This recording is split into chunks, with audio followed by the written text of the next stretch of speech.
Dri, eu tava vindo pra cá e eu comecei a pensar que o tempo é uma coisa muito relativa, né? Porque se ontem fosse hoje, amanhã seria hoje também. Não é uma coisa maluca? Por isso que eu tô sempre chegando atrasado.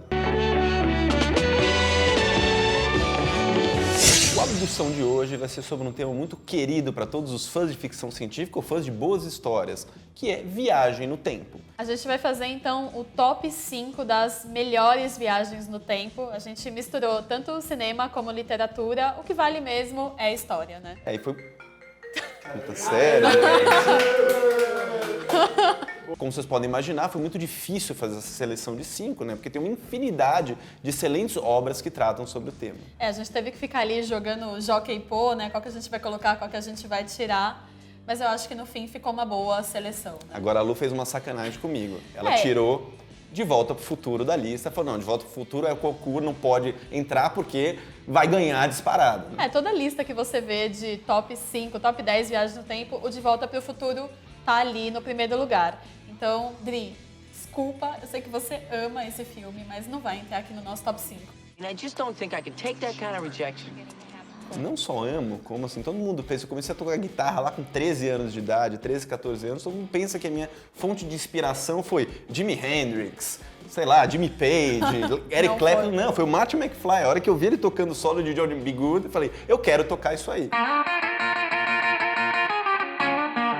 Caramba, hein? Que revelação!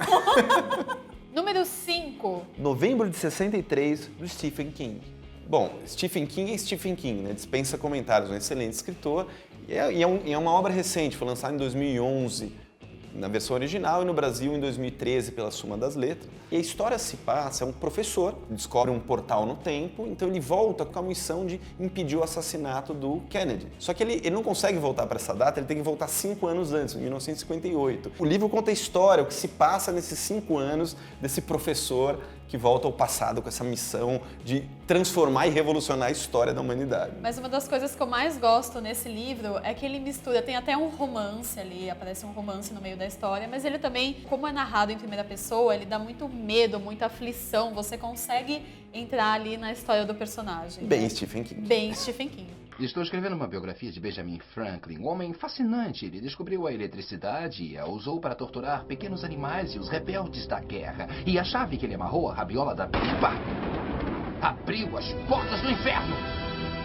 E esse livro está sendo adaptado agora numa série de TV, né? Vai ser lançado agora em fevereiro, produzida por J.J. Abrams. A gente até brincou lá, porque o Dani fala que tudo que é adaptado do Stephen King fica ruim, mas eu... Ele vai achar ele já sabe que vai ser ruim. Uma exatamente. droga, mas eu acho que vai ser bom. De qualquer forma, esse livro é muito bom para quem gosta de viagem no tempo e a gente sempre recomenda bastante ele. Número 4. O Exterminador do Futuro. O Exterminador do Futuro, né, um grande clássico do cinema de ficção científica, ou do cinema mundial, lançou James Cameron como um grande diretor de blockbusters e que projetou também a carreira do Arnold Schwarzenegger. E é um clássico filme de viagem no tempo, onde no futuro a inteligência artificial domina a humanidade. Uma dessas máquinas, um desses androides, volta do futuro para o presente para assassinar a mãe do grande líder revolucionário que ameaça esse domínio. Volta também do futuro o Kylo Reese, que é um amigo do Connor, para tentar ajudar a impedir que essa catástrofe aconteça. Tem uma curiosidade interessante também, que o Schwarzenegger não estava muito afim de fazer esse papel, né? E também o Sting foi cogitado para fazer o papel do Kylo Reese. I'll be back. Número 3. Looper, Assassinos do Futuro. Bom, esse número 3, né, é um filmaço. Super original. Muito bom. Aliás, acho que foi um dos últimos filmes que eu lembro de ter ido na locadora alugar o DVD para assistir, né? Acho que não devolvi até hoje, mas também não muda nada.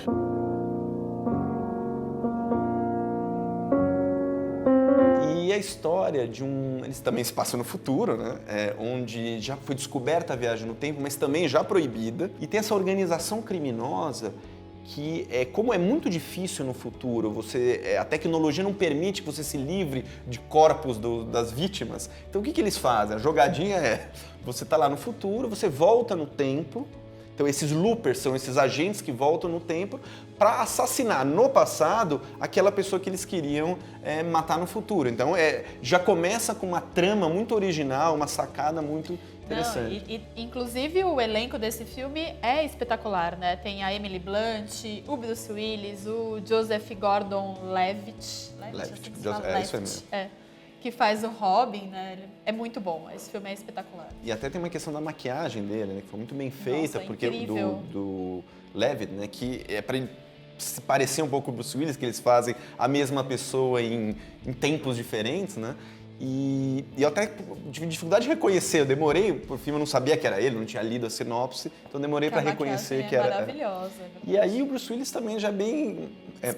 macaco velho, bem macaco velho de filmes de viagem no tempo, que ele foi protagonista dos 12 Macacos. E o Rian Johnson disse que se inspirou nos 12 Macacos para poder dirigir o Loopers. E é ele, o Rian Johnson, que vai dirigir o episódio 8 de Star Wars. Número 2. O Fim da Eternidade, de Isaac Asimov. Bom, primeiro que é um dos poucos livros do Asimov que tem romance também, né? Então Ele foge daquela temática de robô, né? É bem diferente. Mas a grande sacada do livro é que ele trabalha muito bem mesmo com o paradoxo da viagem no tempo. Então, sei lá, um general vai lá, na hora que ele altera uma pequena... vai pegar a mão da prateleira, pegar aquele objeto, em vez de colocar nessa prateleira, colocar na outra, e isso faz com que eles evitem uma guerra num futuro, em 18 séculos lá pra frente. Que é o famoso efeito borboleta, né? A história se passa, né? Eles descobrem a viagem no tempo e existem os Eternos, que eles ficam como se fosse um século ou um lugar no não tempo. É atemporal e a função desses Eternos é corrigir falhas no tempo para evitar catástrofes nos na humanidade, diversos séculos, né? Então, e aí acontece que esse Eterno, esse técnico, né, o Andrew Harlan, né? Andrew Harlan, que ele é super, né, frio, bem Spock, né, super calculista. Ele é o funcionário perfeito, né? Quando ele volta, ele acaba tendo que enfrentar alguns problemas pessoais dele, porque ele se apaixona por uma mulher de um século completamente diferente do dele, e ele fica em dilemas lá, se ele salva... Bom, não vou contar, né, se não é spoiler, mas é dilema. E é muito legal, né, porque como ele vai jogando para séculos muito no futuro, então tem uma hora que ele vai para um século onde é tudo feito praticamente de luz. Então, e outro que é completamente... Então, essa capacidade que o Asimov tem de extrapolar futuros completamente, assim, muito distantes, uns não tão distantes, isso é uma grande riqueza desse livro. Então, para mim, é sem dúvida um dos top 3 livros do Isaac Asimov. Nossa, para mim também. E eu acho que é um livro ótimo para quem quer começar a ler ficção científica, né? A gente sempre também fala bastante desse livro. Número 1. A Máquina do Tempo, de H.G. Wells. O livro A Máquina do Tempo, né, do H.G. Wells, é quase uma reverência que a gente está fazendo a essa obra, porque foi o primeiro livro a criar o conceito de uma máquina do tempo, ou seja, um objeto, uma máquina que faz com que você cientificamente viaje no tempo. O DeLorean do De Volta ao Futuro a existência do DeLorean se deve à Máquina do Tempo do H.G. Wells. Esse livro é de 1895, né? Então ele inspirou muitas obras de viagem no tempo que vieram depois, ainda inspira, né? E a história ela começa de um jeito muito legal, assim, né? Uma reunião de intelectuais, ou psicólogos, cientistas, aí chega o viajante do tempo contando que ele descobriu matematicamente a 4ª dimensão. Que é a dimensão do tempo, que é a dimensão do tempo, e que ele prova isso, o pessoal duvida. Então, interessante que esse personagem não tem nome, né? Ele é só o viajante do tempo. Ele é o viajante, né? É o viajante, exatamente. E a tradução desse livro, né? Esse livro foi lançado no Brasil pela Alfaguara, a tradução espetacular do Braulio Tavares, uma edição lindíssima. E assim, uma curiosidade, viu? Não sei se você sabe, que eu cheguei, sei lá, uns anos atrás, mandei um e-mail todo empolgado pro Braulio Tavares, o tradutor.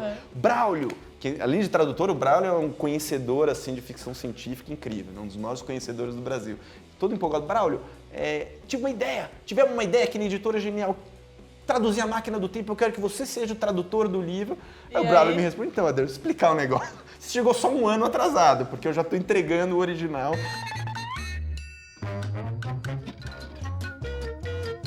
Então, assim, edição espetacular, ainda bem que a Alfaguara fez, porque os leitores brasileiros merecem ter essa edição no Brasil. Esse foi, então, o nosso top 5 viagens no tempo, mas acho que vale aí uma menção honrosa. Vamos fazer? Algumas, né? Olha, eu não sou... As minhas menções são desonrosas, né? Desonra, desonra pra toda a sua família. Pode anotar aí. Desonra pra tu, desonra pra tua vaca, desonra... São trashes. São trash, são os filmes que eu me diverti muito, que falam de viagem no tempo, que um deles é o Bill e Ted, né? Bill and Ted. Maravilhoso, Um dos muito primeiros bom. filmes do Keanu Reeves, Keanu né? Reeves. Eu acho que eu fico com... Não é tão trash assim, talvez um pouco, que é o Feitiço do Tempo, que tem o Bill Murray, o Dia da Marmota, que todo mundo conhece, bom, né, que é bonzinho, maravilhoso. bonzinho. Trilogia Uma Viagem no Tempo, que é a trilogia do Austin Powers. Também acho que só mais um, vai, que é o Meia-Noite em Paris, que ele viaja para os anos 20, enquanto o Salvador Dalí. You like the shape of the rhinoceros? The rhinoceros? I haven't really thought about it. I paint the rhinoceros. Bom, a lista é imensa aqui, né? Se deixar, a gente vai ficar falando o tempo inteiro, mas é isso. O importante é que você deixe sua opinião, diz que livro ou filme de viagem no tempo é o seu favorito. Não esqueça também de se inscrever no canal, compartilhar o vídeo. E é isso, gente. Até o próximo Abdução. Valeu! Obrigado.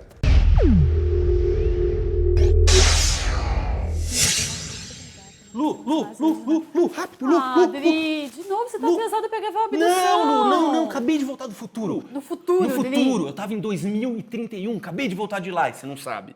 Descobri qual vai ser o próximo sucesso editorial. Vai ser. Sci-fi porn. E cara, vou te falar os livros que tem, ó. 50 tons espaciais, o Perfuratório, Apocalipse, o Exterminador do teu Dri, isso vai ser um fracasso. Você tá maluco? Meu, sério, eu desisto disso aqui.